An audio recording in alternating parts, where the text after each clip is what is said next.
नमस्कार बच्चों, class 7 maths की ऑनलाइन क्लासेस में आप सभी का स्वागत है। आज हम पढ़ने जा रहे हैं प्रश्नावली 3 आंकड़ों का प्रबंधन। ठीक है बेटा, आज हम नई प्रश्नावली शुरू करने जा रहे हैं। ये ग्राफ की प्रश्नावली है।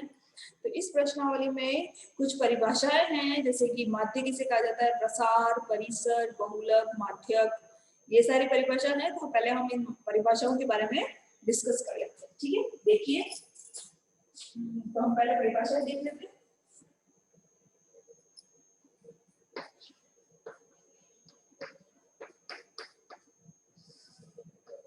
परिभाषा मैं समझा दूं बेटा आपको। जैसे मान लीजिए मैंने यूं कह दिया है कि एक कक्षा की 4 बच्चे हैं।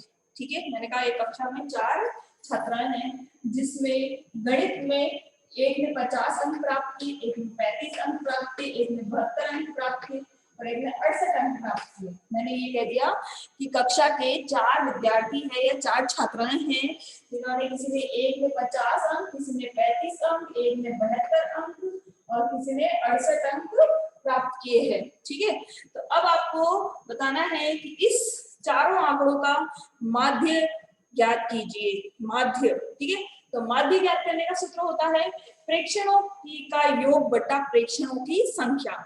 ठीक है, प्रेक्षणों का योग बटा प्रेक्षणों की संख्या। तो सूत्र होगा माध्य का, माध्य बराबर प्रेक्षणों का योग बटा प्रेक्षणों की संख्या। ठीक है, प्रेक्षणों का योग बटा प्रेक्षणों की संख्या। तो प्रेक्षण क्या होते हैं, ये सारे जो डेटा है ये सारे प्रेक्षण कहलाते हैं। ठीक है, तो अब हम इधर अगर प्रेक्षण रख देते हैं 50 प्लस 35 प्लस 72 प्लस 68। ठीक है, बटे में लगा दे कितने प्रेक्षण है, 1 2 3 4 प्रेक्षण है, तो बटे में लगा दे 4। प्रेक्षणों की संख्या कितनी है, 4। अब हम इनको जोड़ेंगे तो 8 और 2 10, 10 और 5 15 का 5, 5 में भी 1, 6 और 1 7, 7 और 7 14, 15 16 17, 17 में 5 जुड़ा 22। कितना योग आया इसका, 225 बटा 4।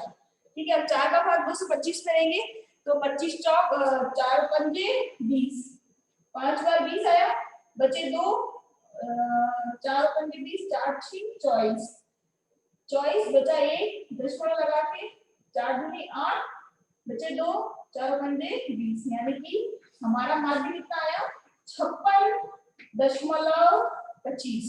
क्या आया, 56.25। ठीक है, तो आपने कहा कि मैम आप तो कह रहे थे परिभाषा सिखाऊंगी, बट आपने तो ये सवाल हल करना सिखा दिया।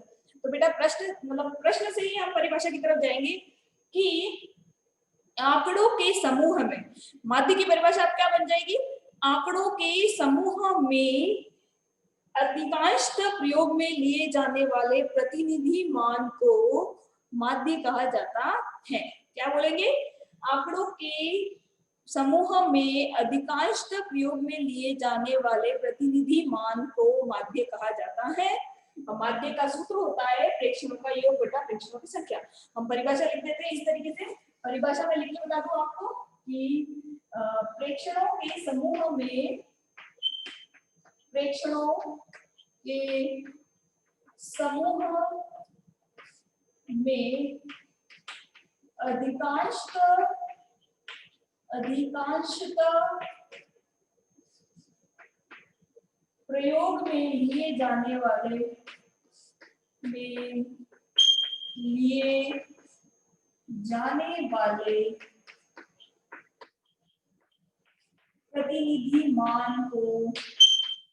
में लिए जाने वाले प्रतिनिधि मान को माध्य कहा जाता है। माध्य कहा जाता है। समझ में आ गया, ये तो हो इसकी परिभाषा। प्रेक्षणों के समूह में अधिकांशतः प्रयोग में लिए जाने वाले प्रतिनिधि मान को माध्य कहा जाता है। ये तो हो गई इसकी परिभाषा। और इसका सूत्र क्या हो गया, सूत्र है माध्य बराबर प्रेक्षणों का योग बटा प्रेक्षणों की संख्या। समझ में आ गया बेटा, तो यानी कि प्रेक्षण माध्य समझ में आ गया अच्छे से। फिर अगला देखते हैं अपन 3 तरह के, अब 3 देखेंगे, मिला दूं। अब आपको 3 परिभाषाएं और देखनी है। पहली परिभाषा परिसर की, फिर माध्यक की और फिर बहुलक की। ठीक है, तो जैसे मान लीजिए, इसको मैं एक प्रश्न के माध्यम से समझाऊं आपको। मान लीजिए मैंने एक बहुत बड़ा आंकड़ों का समूह दे दिया, जैसे कि 4, 6, 8, 2, 2, 9, 2, 7, 2, 5। कितने हो गए? 1, 2, 3, 4, 5, 6, 7, 8, 9, 10 और एक और दे। ठीक है, ये मैंने एक आंकड़ों का समूह दिया है। ठीक है, अब अपने को इसमें से चार परिभाषा, पहले मैं इस आंकड़ों के समूह को क्या करूंगी? आरोही क्रम में जमाऊंगी। किस क्रम में जमाऊंगी? आरोही क्रम में। तो मैं आरोही क्रम में इसको जमाऊं, तो सबसे पहले आरोही क्रम का मतलब क्या होता है? छोटे से बड़े की तरफ सबसे पहले छोटी संख्या आएगी, फिर उसके बाद बड़ी, उसके बाद बड़ी, उसके बाद बड़ी, इस तरीके से आती है। तो सबसे छोटी संख्या इसमें से क्या है? 2। ठीक है, फिर वापस 2, फिर 2, फिर 2, फिर 2। ठीक है, कितनी बार आ गया? 1, 2, 3, 4, 5 बार आ गई। फिर मैंने लिए 2 के बाद में क्या? 4, 4 के बाद में क्या है? 5, 5 के बाद में 6, 6 के बाद में 7, 7 के बाद में 8, 8 के बाद में 9। ठीक है, मैंने ये क्या कर दिया? इनको आरोही क्रम में जमा दिया आरोही क्रम में। तो अब देखिए, अब परिभाषा 3 परिभाषा आएगी। प्रसार, जिसका दूसरा नाम परिसर भी है, प्रसार और परिसर। अगला है माध्यक, माध्यक वो तो था माध्य, ये है माध्यक। और तीसरी परिभाषा है बहुलक। अब बहुलक तो आपको नाम से समझ में आ जाना चाहिए, बहुलक यानी कि बहुलता। बहुलक शब्द का समझ में आ रहा है ना, बहुलता। तो इसकी परिभाषा होगी कि आंकड़ों के समूह में कोई भी प्रेक्षण जो बार बार आ रहा है, बारंबार आने वाले प्रेक्षण को बहुलक कहा जाता है। या आंकड़ों के समूह में ऐसा प्रेक्षण जो अधिक बार रिपीट हो रहा है, समझ में आ रहा है, बार बार आ रहा है, तो उसे बहुलक कहा जाएगा। तो हम इस तरीके से लिख सकते हैं कि बारंबार आने वाले प्रेक्षण को बहुलक कहते हैं, बहुलक कहते हैं। बारंबार आने वाले प्रेक्षण को बहुलक कहते हैं, ऐसा लिख सकते हैं। अब आप कहेंगे, अब परिसर को देखते हैं। तो परिसर का सूत्र होता है बेटा, सबसे बड़ा प्रेक्षण माइनस सबसे छोटा प्रेक्षण। सूत्र होता है सबसे बड़ा या फिर अधिकतम प्रेक्षण, सबसे बड़ा प्रेक्षण या अधिकतम प्रेक्षण माइनस सबसे छोटा प्रेक्षण, सबसे छोटा प्रेक्षण। ठीक है, समझ में आ रहा है?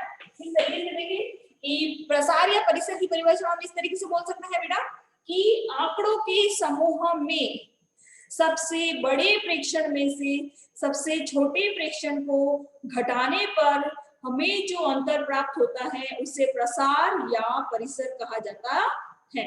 समझ में आ रहा है कि आंकड़ों के समूह में सबसे बड़े प्रेक्षण में से सबसे छोटे प्रेक्षण को घटाने पर हमें जो अंतर समझ में आता है या अंतर प्राप्त होता है उसे प्रसार या परिसर कहा जाता है। ठीक है, फिर नेक्स्ट क्वेश्चन देखिएगा, माध्यक। ये परिभाषा आपको समझ में आ गई, प्रसार परिसर के, उसका सूत्र होता है सबसे बड़ा प्रेक्षण माइनस सबसे छोटा प्रेक्षण। बहुलक की परिभाषा समझ में आ गई, बारंबार आने वाले प्रेक्षण को बहुलक कहते हैं और बहुलक का कोई सूत्र नहीं होता। ठीक है, ये भी समझ में आ गई। अब बचा माध्यक। माध्यक शब्द वो था माध्य, ये है माध्यक। माध्य का प्रयोग सूत्र था प्रेक्षणों के योग बटा प्रेक्षणों की संख्या, यही था। बट इसका सूत्र होता है प्रेक्षणों की संख्या, प्रेक्षणों की संख्या यानी कि समूह में टोटल कितने प्रेक्षण है, संख्या बटा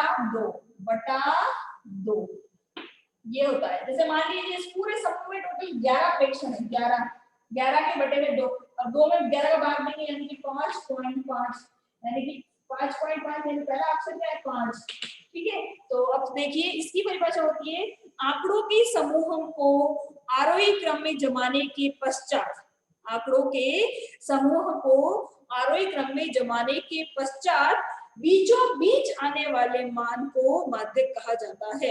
बीचों बीच, मैंने ये जो आंकड़े का समूह था उसको मैंने आरोही क्रम में जमा दिया।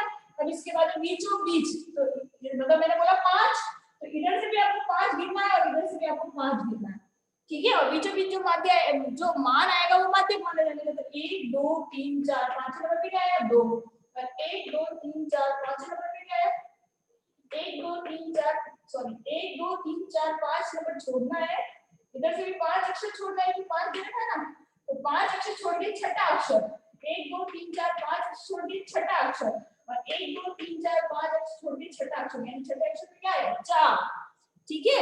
दोनों तरफ से 5 अक्षर छोड़ दो, 1 2 3 4 5, और उधर 1 2 3 4 5, तो छठे नंबर का अक्षर माध्यक कहा जाएगा। तो इस पूरे प्रश्न में माध्यक तो इसका बन गया 4, बहुलक बारंबार आने वाला प्रेक्षण बहुलक कहलाता है, तो बारंबार क्या आ रहा है 2, तो बहुलक इसका बन गया 2।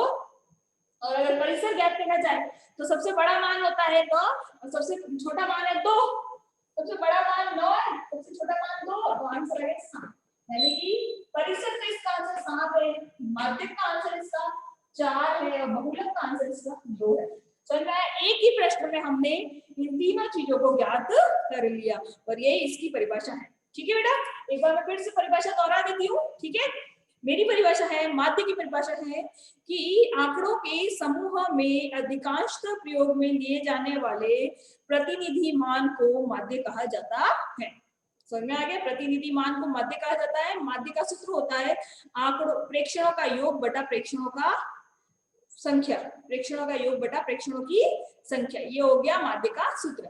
अगली परिभाषा हमारी है प्रसार या परिसर। तो उसकी परिभाषा है कि आंकड़ों के समूह में सबसे बड़े प्रेक्षण में से सबसे छोटे प्रेक्षण को घटाने पर जो अंतर हमें मिलता है उसे प्रसार या परिसर कहा जाता है। इसका सूत्र होता है सबसे बड़ा प्रेक्षण माइनस सबसे छोटा प्रेक्षण, ठीक है। नेक्स्ट परिभाषा है माध्यक की। माध्यक की परिभाषा है, देखिए माध्यक की परिभाषा है कि आंकड़ों के समूह को आरोही क्रम में जमाने के पश्चात बीचों बीच का जो मान हमें प्राप्त होता है वह माध्यक कहलाता है। बीचों बीच का मान, और उसका सूत्र होता है प्रेक्षणों की संख्या बटा 2। तो जितने भी प्रेक्षण होंगे उसके बटे में 2 लगा दीजिए, जो आंसर आएगा, यानी मान लीजिए यहाँ पे 5.5 आया तो 5 को छोड़ के छठा अक्षर, तो वैसे ही जो अंक आएगा उसके नेक्स्ट वाला अक्षर माध्यक माना जाएगा। बीचों बीच के मान को माध्यक कहा जाता है। और लास्ट परिभाषा है बहुलक की। तो बहुलक की परिभाषा मैं आपको बता दूं, प्रेक्षणों के समूह में बारंबार आने वाले प्रेक्षण को या बार बार आने वाले प्रेक्षण को बहुलक कहा जाता है।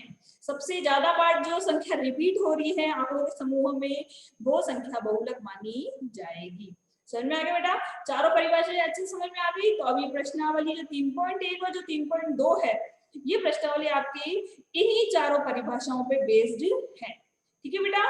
तो हम जो परिभाषा समझ लिया। हम प्रश्न जो 3.1 परिभाषा का पहला प्रश्न हम नेक्स्ट वीडियो से करना शुरू करेंगे। आज की क्लास में इतना ही, ठीक है बेटा।